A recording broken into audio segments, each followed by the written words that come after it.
L'Antéchrist maintenant déjà. Premier épître de Jean, chapitre 4, verset 3. L'Antéchrist est là maintenant déjà. L'Antéchrist n'arrive pas à la fin des temps, comme disent par exemple les musulmans. L'Antéchrist est là maintenant déjà.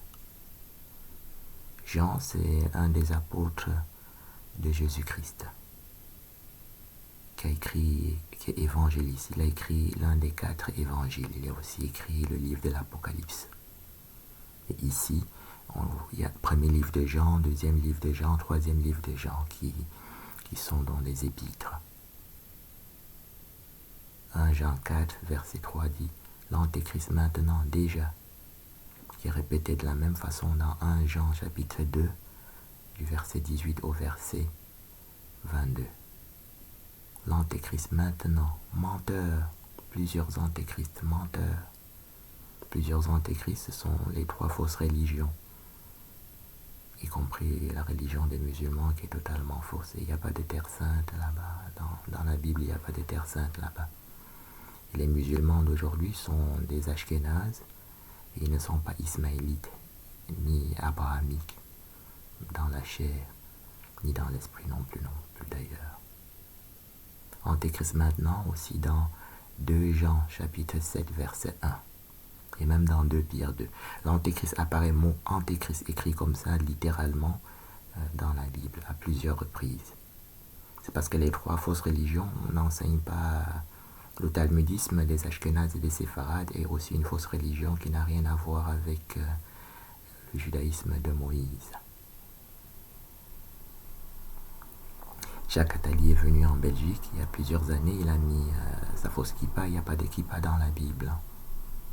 Donc, nous ne sommes pas en train de stigmatiser les gens, nous sommes en train de dire qu'il n'y a pas de kippa dans la Bible.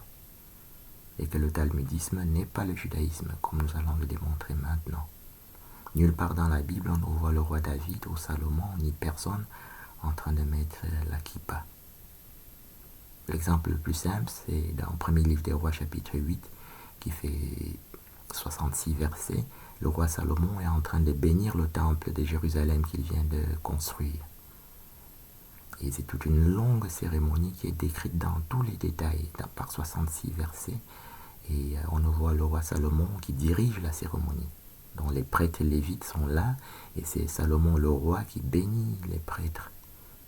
Et qui bénit l'arche de l'alliance, et qui bénit le temple, et qui bénit tout le peuple. Et ni au début, ni au milieu, ni à la fin de la cérémonie, et le roi Salomon ne met rien sur sa tête. Nulle part dans la Bible, il ne met quelque chose sur sa tête, le roi David non plus. Donc, équipa, le mot lui-même n'existe pas dans la Bible. C'est des choses qui sont simples, il suffit n'importe qui, même un taximan peut vérifier. Conducteur de bus, il ne faut pas le baccalauréat. Tu ouvres ta Bible, tu lis 15 minutes tous les jours, à la fin du mois, tu n'as pas trouvé d'équipa, nulle part. Ni d'étoile de David d'ailleurs.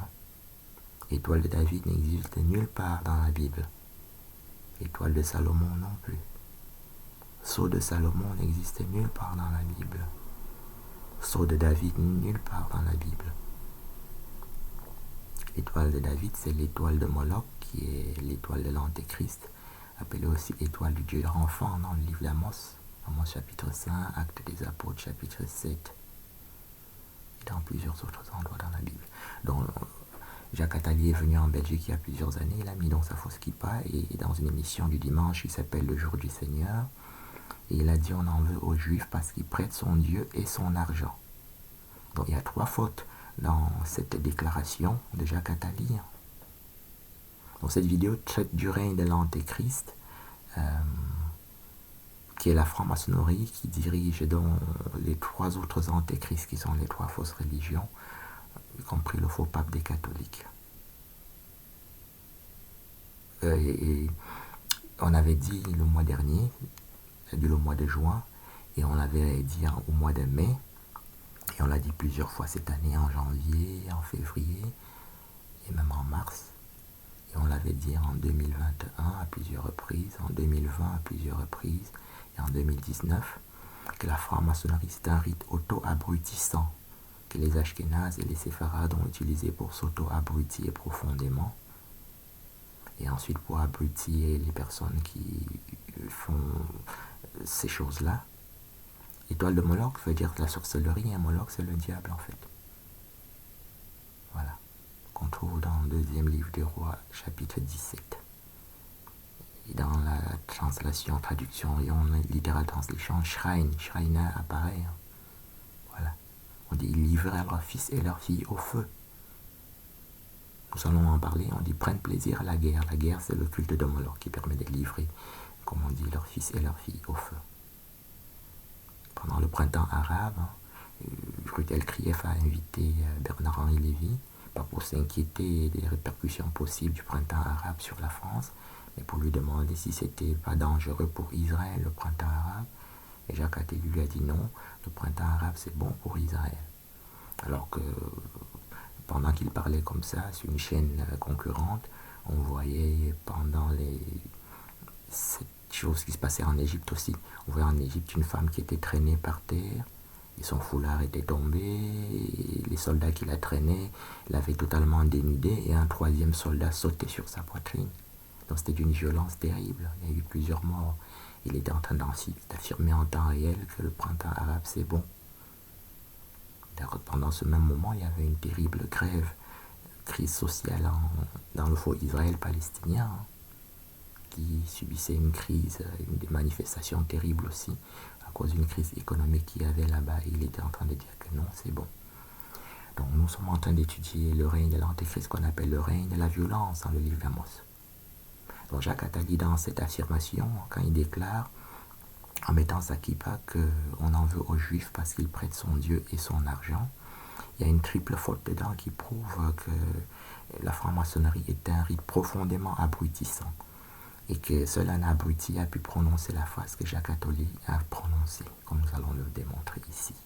Donc premièrement, la kippa n'existe pas dans la Bible, c'est-à-dire le mot kippa, écrit dans toutes les formes, tu mets avec 2P, 3P, 1P, tu trouves ça nulle part. Bon, c'est facile, hein? Tout le monde a des amis allemands ou espagnols, tu demandes à un espagnol de lire sa Bible en espagnol et de chercher le mot kippa, qu'il aura traduit en espagnol ancien, en espagnol nouveau, moderne, il trouve nulle part. Tout le monde a des amis allemands. Hein? Tu demandes à un Iranien, les gens qui sont à la faculté, tu as toutes les races et toutes, tu demandes, il n'y a pas ça, il n'y a ça nulle part. Tu demandes à un Iranien de lire sa Bible en iranien et de traduire en iranien ancien kippa et en iranien moderne, il trouve kippa nulle part. Voilà. C'est la première faute que Jacques Attali a faite.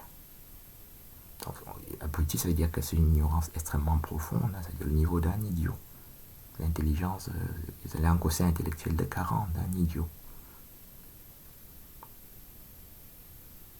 On est en train de prouver aussi que le talmudisme n'a rien à voir avec la loi de Moïse, ni même la Bible. Il a donc dit, on en veut aux Juifs parce qu'ils prêtent son Dieu et son argent. L'usure était interdite dans toute la Bible, par 144 versets. 144 se définit dans Apocalypse chapitre 21, verset 17, par la plénitude de la perfection. On dit homme, ange, 144. Apocalypse chapitre 21, verset 17. Homme, ange, 144. Ça veut dire que 144, c'est la perfection d'un homme qui est devenu presque un Dieu, un ange qui s'est divinisé.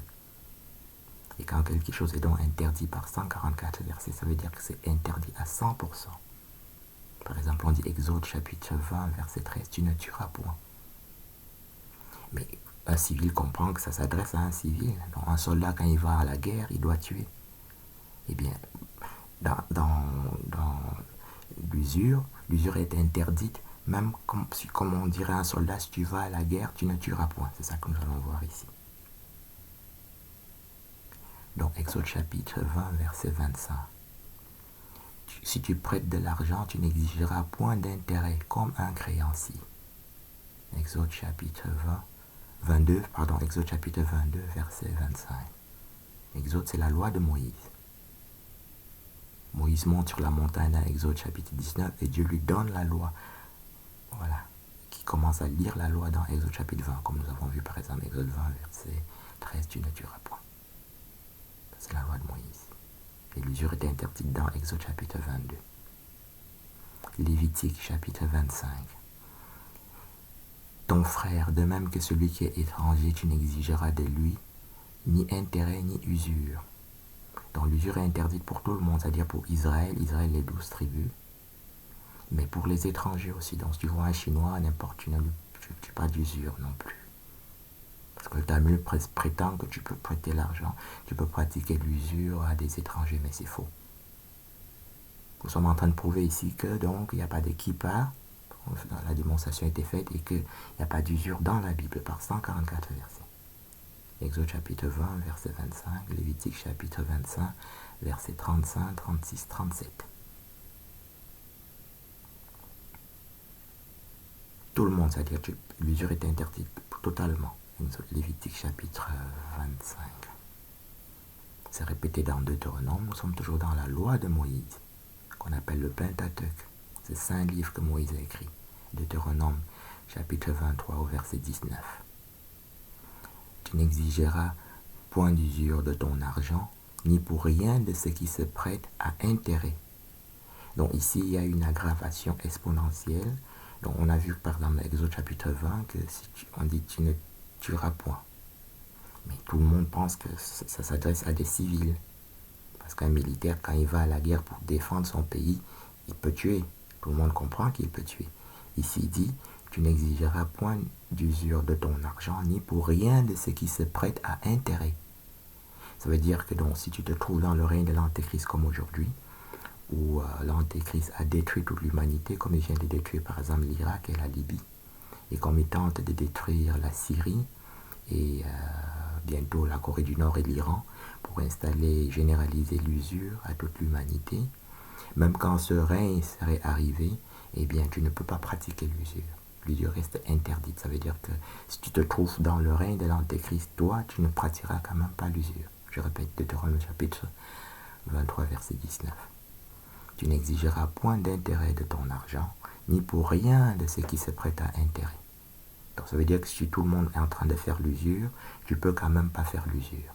Voilà, c'est ce qu'on appelle une aggravation exponentielle.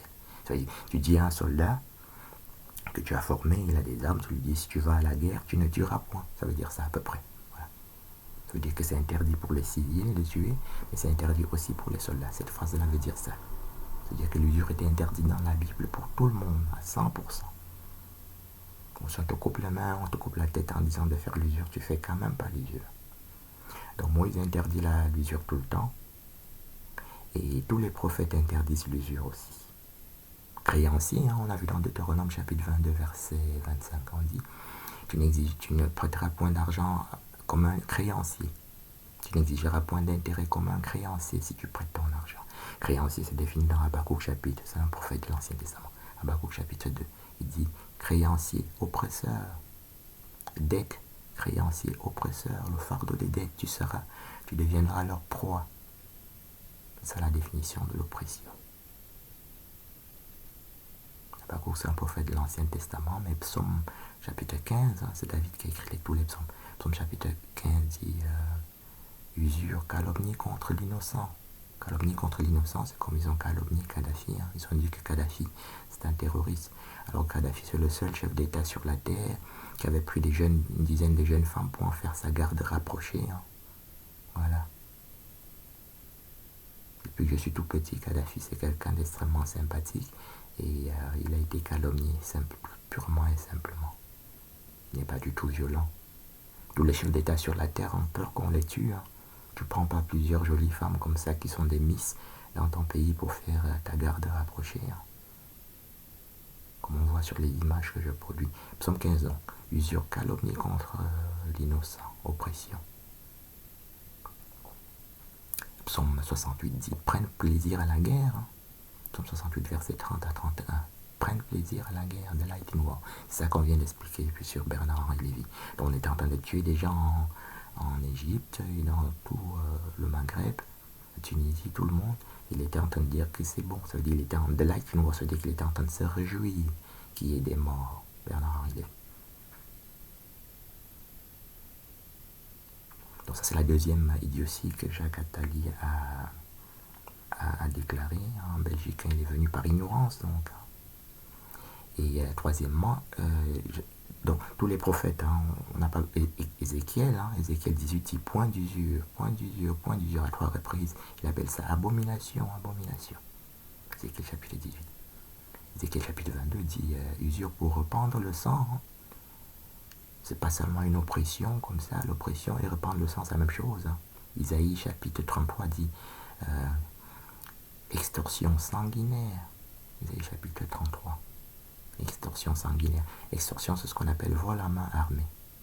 On voit sur les images que j'ai produites que quand ils sont allés chercher les armes de destruction massive en Irak, ils ont dépouillé l'Irak de tout son or, hein, comme on peut voir sur les images que j'ai produites dans toutes mes vidéos.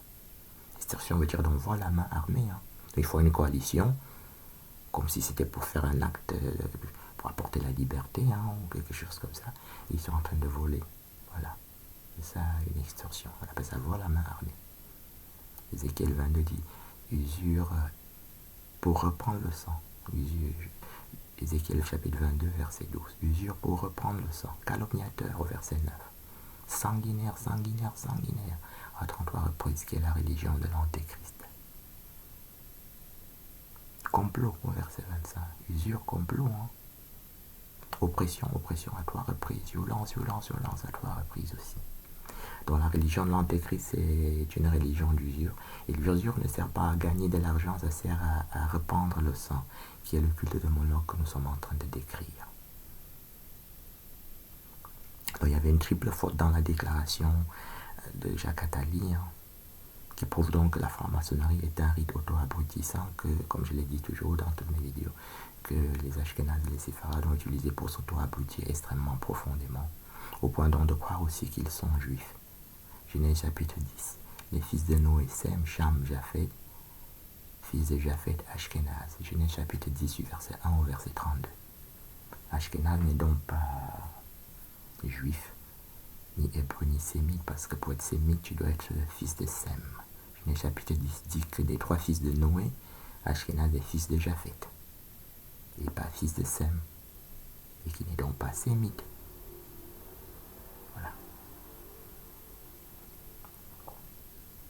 Dans le livre de Deutéronome chapitre 28, on dit l'Éternel te frappera des délires, d'étourdissement.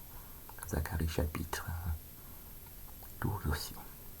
C'est ça, hein, c'est un délire, un étourdissement. Une idiotie d'affirmer qu'on est juif. Alors que Genèse chapitre 10, c'est la 10e page de la Bible. Donc, quand on dit lire 15 minutes, ça veut dire qu'en 10 minutes, tu as la 10e page. Hein. Et tu vois qu'Ashkenaz n'est pas juif.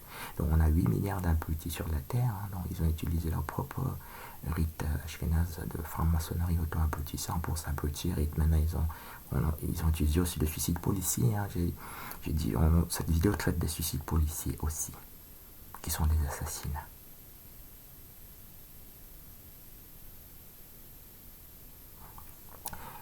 Genèse chapitre 10 est répété dans le premier livre des Chroniques, chapitre 1, du verset 1 au verset 54.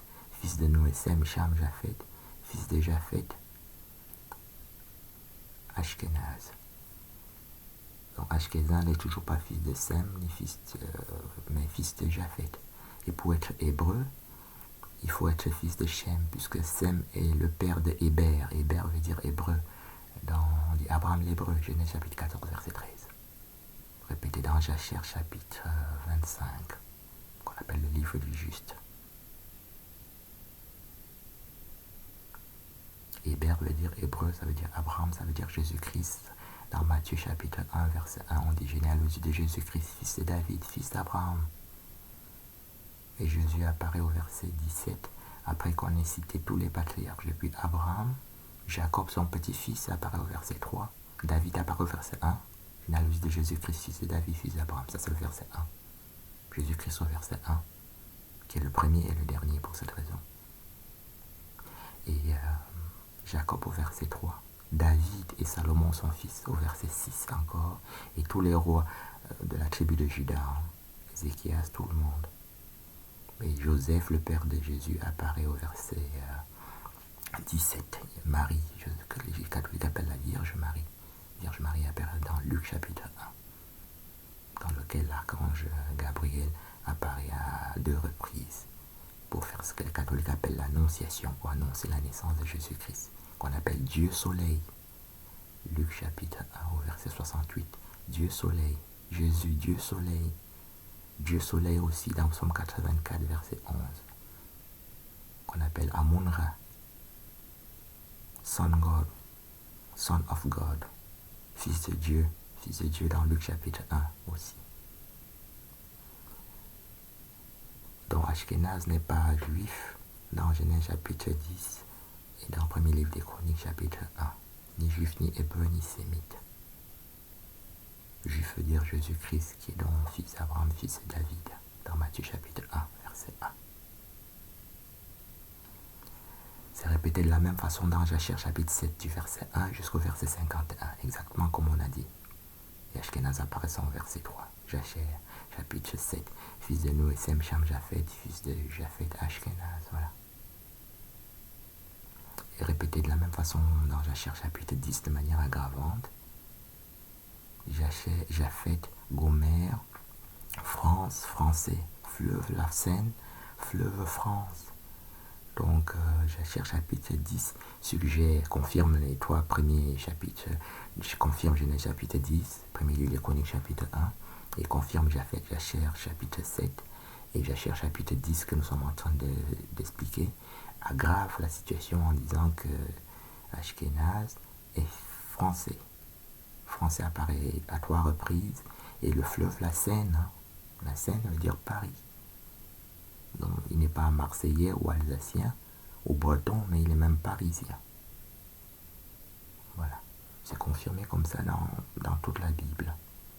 Et la Bible n'est pas centrée sur Ashkenaz qui n'apparaît qu'à 4 reprises dans la Bible, dans les endroits que nous venons de citer. Et aussi dans Jérémie chapitre 51, dans lequel il est un supra-babylonien, ça veut dire qu'il est plus barbare que Nebuchadnezzar. Jérémie chapitre 51. Donc c'est vraiment par une idiotie, une stupidité que Jacques Attali a fait les affirmations qu'il a faites, dans lesquelles nous trouvons 3 fautes graves que nous avons tenté de décrire ici. Séfarade non plus n'est pas ni juif, ni sémite, ni hébreu. Abdiel chapitre 1, verset 20. Séfarade cananéen. Séfarade cananéen. Sarepta. Sarepta veut dire Sidon. Dans premier livre des Rois chapitre 17, on dit Sarepta qui appartient à Sidon. Premier livre des Rois chapitre 17, c'est là qu'on trouve le prophète Élie, qui est un grand prophète qui a été, de l'Ancien Testament, qui a été enlevé vivant au ciel, comme Enoch dans Genèse chapitre 5. Enoch et Élie sont les 2 seules personnes qui sont montées, qui sont allées au ciel sans avoir connu premièrement la mort. Et dans le premier livre des Rois, chapitre 17, on dit donc que Sarepta veut dire Sidon. Abdiel, chapitre 1, verset 20, on dit Cananéen, Séfarade, Sarepta. Séfarade veut dire donc Cananéen, Sidonien, qui veut dire Sarepta. Et les Cananéens sont 3 fois Couchites dans Genèse chapitre 10 que nous avons déjà cité. On dit couche, couche, couche, Cananéen, couche, couche, couche, Canaan. Couche au verset 6 de Genèse 10, couche au verset 7, couche au verset 8. Canaan au verset 15. Et premier fils de Canaan, on dit fils de Canaan, verset 15, fils de Canaan, Sidon, son premier-né. Voilà. Donc dans Abdiel chapitre 1, verset 20, Séfarade est cananéen et il est Sarepta. Et Sarepta voulant dire Sidon. Donc il est 3 fois cananéen. Et Canaan étant lui-même 3 fois couchite dans un seul verset. Au verset 19, on dit, Abdiel chapitre 1, verset 19, on dit Philistin. Séfarade. Donc Séfarade et Philistin. Dans Genèse chapitre 10, on a couche, couche, couche, Philistin. Couche dans les endroits qu'on a déjà dit, et Philistin au verset 14. Canaan apparaissait au verset 15 avec Sidon. Couche au verset 6, couche au verset 7, couche au verset 8. Donc les Séfarades non plus, ils pensent qu'ils sont juifs, hébreux et sémites, ils sont cananéens. Donc Genèse chapitre 10, on disait fils de Noé, Sem, Cham, Japhet. Fils de Japhet, Ashkenaz. Au verset 6, on dit les fils de Cham. Couche, couche, couche, Canaan. Sidon. Canaan, Sidon au verset 15. Couche au verset 6, au verset 7 et au verset 8. Et au verset 20, on dit ce sont là les fils de Cham. Donc Sépharas dans la Bible est sidonien, qui veut dire fils de Cham. Et dans Genèse chapitre 10, il est 4 fois cananéen, 3 fois couchite et 2 fois fils de Cham. Donc si tu vois quelqu'un qui ne connaît pas son nom, ça veut dire que c'est un idiot parfait. Hein. Idiot veut dire quelqu'un a un quotient intellectuel en dessous de 40. Voilà. C'est un fou a un quotient intellectuel en dessous de 40. Voilà.